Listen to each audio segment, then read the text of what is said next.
Les montagnes s'élevaient dans le ciel. Les montagnes nous faisaient voir ce que l'on ne pouvait pas voir. Les montagnes nous offraient la possibilité de voir au-delà, de ce qu'on ne voyait pas.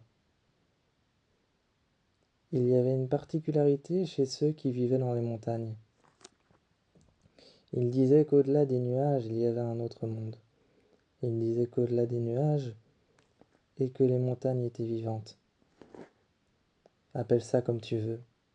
Démon, ou appelle ça même présence. Appelle ça présence ressentie. Impression. Ici, tout est validé. Tout est validé pour une impression, pour un démon. Pour même un dieu, une déesse.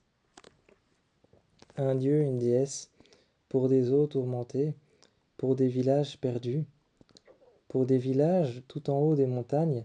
Les montagnes nous donnent l'impression d'être perdus, d'être plongés dans des abysses, dans des abîmes. Et c'est ce que représentaient les montagnes, des abîmes, des abysses perdus, de longs fleuves qui étaient renfermés par la nature.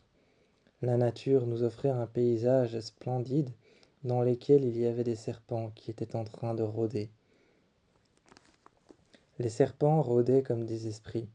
On entendait le bruit de leur langue, on entendait le bruit de leur chair contre les arbres humides mais secs. On entendait la terre sèche qui était en train d'embrasser l'eau froide. La terre sèche qui embrassait l'eau froide, les fleurs, les feuilles, qui elles toutes avaient une couleur particulière, souvent très sombre et en manque de couleurs vives. On était là, entouré de ces montagnes qui submergeaient le ciel. Le ciel était submergé par ces montagnes. Presque impossible de respirer. Alors il fabriquait d'énormes nuages cachant le ciel, et on voyait toutes ces personnes nous regarder.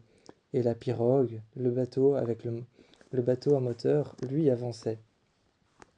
Le bateau à moteur avançait, et même la personne qui était face à nous était en train de ramer. Tout le monde nous regardait, des enfants étaient en train de nous regarder aussi, vêtus d'un costume qu'ils avaient fabriqué eux-mêmes, avec une peau d'animal. Ils étaient en train de nous regarder, même leur maquillage sombre. Leur maquillage de couleurs souvent chaudes, comme par exemple un rouge intense, un rouge grenade, un rouge fruit, un rouge fruité, un rouge sanguin, un rouge grenade, un orange très foncé, ou alors parfois même un jaune et un blanc. Un jaune très simple, très pâle, et un blanc très représentatif de leurs yeux. Une femme m'a regardé avec un visage couvert d'un bleu, de marques bleues faites par ses doigts, d'un blanc fait par son pouce autour de ses yeux, et d'un jaune fait sur ses joues, son maquillage très représentatif de ce qu'elle faisait. Elle était occupée de brûler des herbes, de les mettre devant une cabane. Et moi, je regardais tout ça comme un paysage dans lequel rôdait une présence. Ici, tout était validé. Maison, tipi, sanctuaire, peu importe l'endroit dans lequel tu te trouvais. Les personnes validaient tout ce que tu voyais dans les montagnes. Les montagnes, pour toi, ça pouvait être un endroit rempli de démons, ou rempli de présences invisibles, ou alors de sentiments. Et ils te posaient tous la même question. Ils te posaient toute cette question. Qu'as-tu ressenti dans les montagnes? La présence d'une force invisible, quelque chose qui nous observe, quelque chose qui nous suit. Apparemment, cela avait un nom. Ce n'était ni un démon, ni un esprit, mais ça s'appelait des Kamenda. Les Kamenda Sate, ou les Kamenda Saye. Les Kamenda Saye, les Kamenda Sate, étaient des esprits, autrefois appelés les Kamandras. Les Kamandras, les Kamenda Sate, étaient des esprits qui vivaient dans l'eau, et qui nous observaient depuis les profondeurs. Souvent, on disait que lorsqu'une pirogue traversait le fleuve, Les Kamendasate remontaient à la surface et nous observaient. Et ils nous observaient pour pouvoir comprendre qui on était. Les habitants de la montagne avaient appris à les apprivoiser, avaient appris à les vénérer. Tous les jours, ils allaient déposer des fleurs dans le fleuve. C'est pour ça que l'on retrouvait des feuilles mortes et qu'on leur retrouvait des bouquets parfois, des bouquets de fleurs qui étaient attachés, flottant à la surface, des rituels pour que les Kamenda, les démons, restent tout au fond et qu'ils ne remontent jamais à la surface.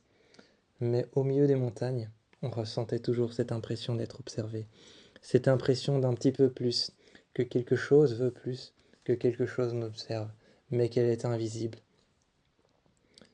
Et ce n'est pas la présence des nuages au-dessus des montagnes, et de ce que l'on ne peut pas voir du sommet des montagnes, qui arrangera tout.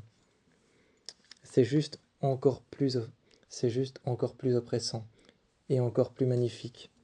Mais pourtant cet endroit, marqué par des démons, des esprits et des présences invisibles, est tout autant sublimé par les humains, et par les personnes comme moi et lui. Par des personnes comme moi et toi, comme moi et lui, comme Vren et comme Andro, ces endroits étaient sublimés pour nous. Sublimés pour les croyances, sublimés pour la manière de voir cet endroit. Un abysse, une abîme, perdu au milieu de nulle part, un petit peu comme les limbes en enfer. Lorsqu'on est revenu à la surface, ou devrais-je dire au village, j'ai regardé les villes différentes, autant soient-elles, là où le fleuve les traversait, et les immeubles qui passaient un peu partout.